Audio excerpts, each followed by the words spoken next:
estudantes da Rede Municipal da Vitória de Santo Antão. Que bom estar aqui com vocês para mais uma aula de matemática. Então, vem comigo, Andressa Sacramento, porque hoje eu quero continuar desvendando os mistérios da matemática.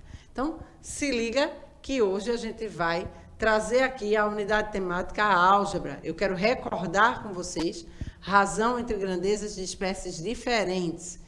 E aí eu vou trazer, o conteúdo, interpretação e resolução de problemas envolvendo razões entre grandezas de espécies diferentes. E a gente ainda vai trazer um pouquinho do contexto aí da história da cidade da Vitória de Santo Antão para a relação aí desses problemas que a gente vai resolver hoje.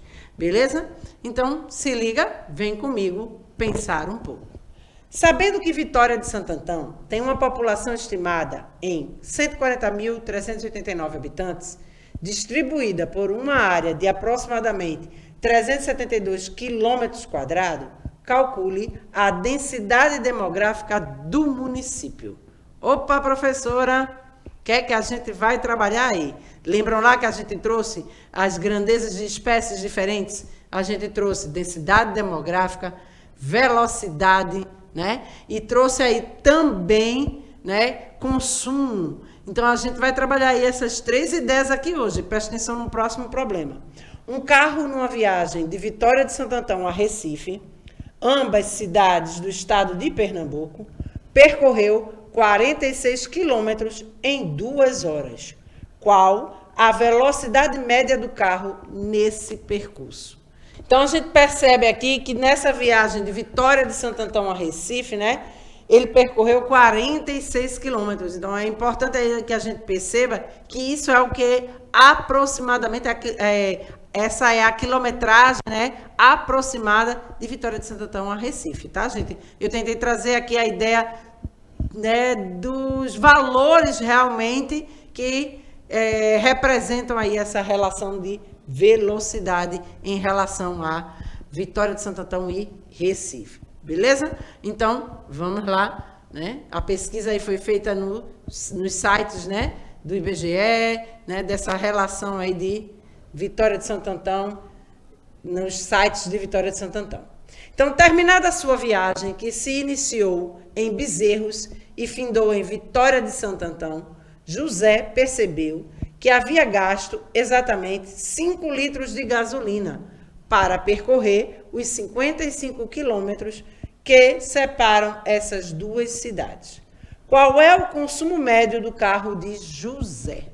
Então, aqui eu quero o consumo médio do carro dele, quanto ele gasta por quilometragem, Aí, para que a gente possa entender um pouco mais. Então, vamos lá. Vamos relembrar a densidade demográfica. É a razão entre o número de habitantes de determinada região e a área total dessa região. As unidades de medida dessas grandezas são, respectivamente, habitantes e quilômetros quadrados.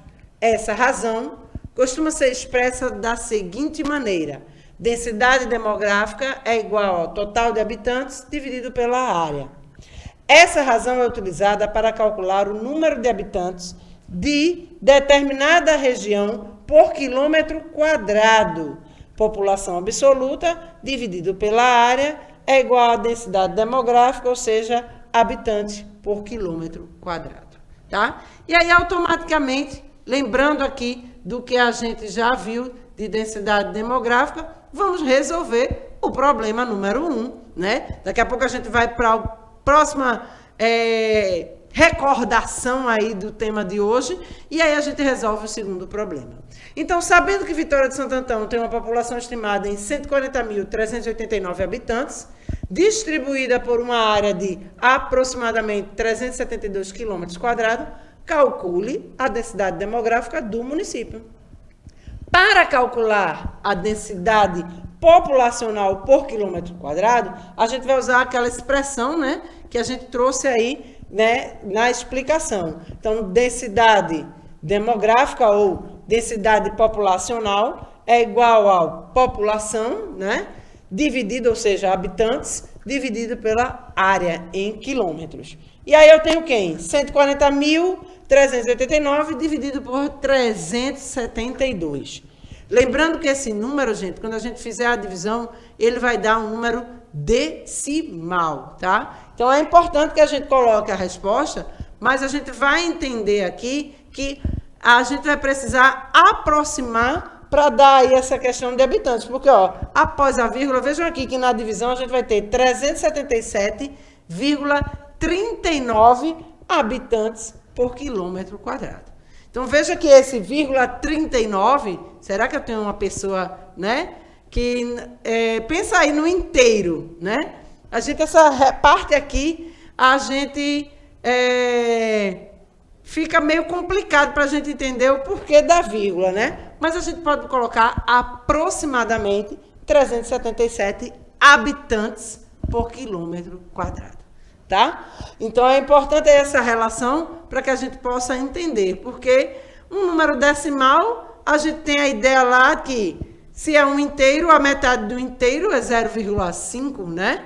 E aí a gente vai para aquela relação da metade de um inteiro. Então, aí essa relação aqui do vírgula 39, para uma pessoa, já dá aquela ideia assim. Então, se tivermos aí um problema onde a gente precisa marcar X na resposta, e lá ele tiver aproximadamente 375, 76, vamos estar mais próximo aí do 377.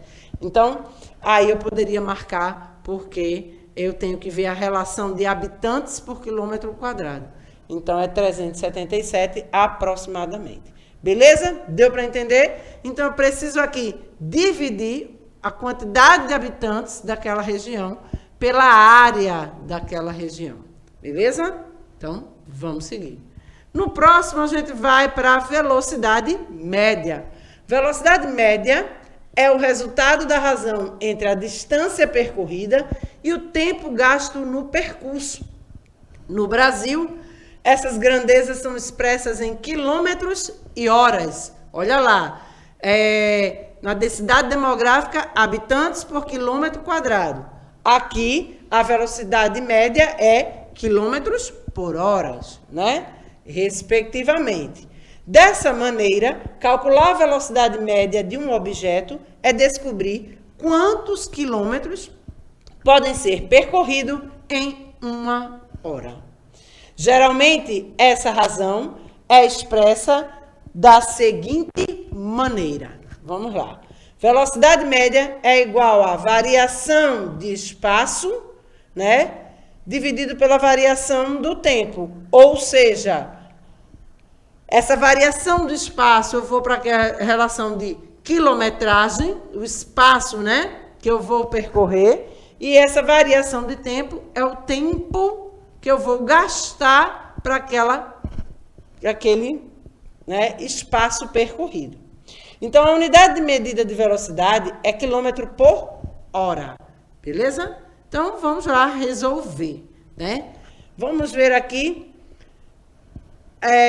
como a gente vai resolver esse problema. Então, um carro, numa viagem de Vitória de Santo Antão a Recife, ambas cidades do estado de Pernambuco, percorreu 46 quilômetros em 2 horas, né? Dependendo do trânsito, a gente gasta até menos tempo para chegar a Recife.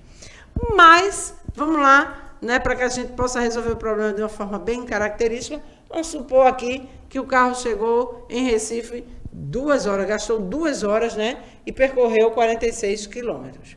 Qual a velocidade média do carro nesse percurso? Simples. Eu preciso da variação do espaço, que aí vai para a relação da quilometragem que ele percorreu, né? E preciso da variação do tempo, que vai para a relação aí de quantas horas ele gastou para essa ação. Então, 46 dividido por 2. Simplesinho, 46 dividido por 2 vai dar 23 quilômetros por hora. Então, a cada hora, né, ele gasta aí 23 quilômetros por hora. Então, a velocidade média é de 23 quilômetros por hora. Beleza? Deu para entender? Tranquilo? Então, vamos seguir. Que aí a gente vai para a relação de consumo médio. Vejam aí que foram 3 problemas, cada um relacionado aos 3 temas que a gente já trabalhou aqui sobre grandezas de espécies diferentes. Consumo médio é a razão entre o espaço percorrido e o volume de combustível utilizado. As unidades de medida dessas grandezas são quilômetros e litros, respectivamente. Essa razão costuma ser expressa da seguinte maneira. Então, o C aqui, que é o meu consumo médio, é igual a S. Esse S aqui vai para a relação de espaço percorrido. E o V, volume de combustível, tá? Então, a unidade de medida para o consumo médio é quilômetro por litro, tá? Quando calculamos essa razão, estamos interessados em descobrir quantos quilômetros é possível rodar com 1 litro de combustível, tá? Então, aí é essa relação que a gente precisa entender, tá? Então, vamos lá. Vamos agora perceber, né, essa relação aqui no terceiro problema. Terminada a sua viagem, que se iniciou em Bezerros e findou em Vitória de Santo Antão, José percebeu que havia gasto exatamente 5 litros de gasolina para percorrer os 55 quilômetros que separam essas duas cidades. Qual é o consumo médio do carro de José? Esse também está prático, né? Número prático, simples. Para saber o consumo médio, dividir, né, a quilometragem, né? O que eu percorri enquanto quilometragem, 55 quilômetros, dividido pela quantidade de litros que eu utilizei, que eu gastei. Então, 55 dividido por 5 vai dar 11, não é isso? Tranquilinho? Beleza. 55 dividido por 5, 11 quilômetros por litro. Então, o consumo médio é 11 quilômetros por litro. Beleza? Deu para entender? Tranquilo? Eu espero que sim. Então, fechamos essa semana, né? As ações das aulas relacionadas ao mês de agosto, né? Com nossos temas, né? Trazendo um pouco do histórico de Vitória de Santo Antão. Na realidade, a gente fechou semana passada, essa semana eu quis trazer aí, dentro do 8º e 9º ano, essa relação de densidade demográfica, velocidade média, consumo médio, trazendo alguns problemas, né? Trazendo um pouco aí dessa relação dos municípios que estão próximos de Vitória de Santo Antão, para que a gente pudesse entender um pouco mais. E aí, deixo para vocês aqui a recordação, né? O que a gente revisou hoje sobre a nossa aula. Então, a razão entre grandezas diferentes é a divisão entre as medidas dessas grandezas. Densidade demográfica é a razão entre o número de habitantes de determinada região e a área total dessa região. Velocidade média é o resultado da razão entre a distância percorrida e o tempo gasto no percurso. E o consumo médio é a razão entre o espaço percorrido e o volume de combustível utilizado. Beleza? Não tem bicho de 7 cabeças. Entendeu isso aqui? Percebeu essa relação? Lembra lá que razão tem um pouco de... a gente também utiliza a questão de razão aí, né, como uma forma de uma fração. Né? A gente viu aí dentro de uma aula que a gente fez a relação de divisão, razão e fração. A gente percebe aí que a armação é como se eu estivesse trabalhando com uma fração propriamente dita, e aí eu só vou fazer o quê? Divisão dentro desse processo. Então, eu preciso aí, na razão, fazer aí uma divisão, né, entre esses dois números que estão representados aqui nessa, no desenvolvimento dessa aula de hoje. Beleza? Deu para entender? Tranquilo? Então, segue aí as referências da aula de hoje e o meu abraço para você. E eu espero encontrá-lo na próxima terça-feira para mais uma aula de matemática. Até lá!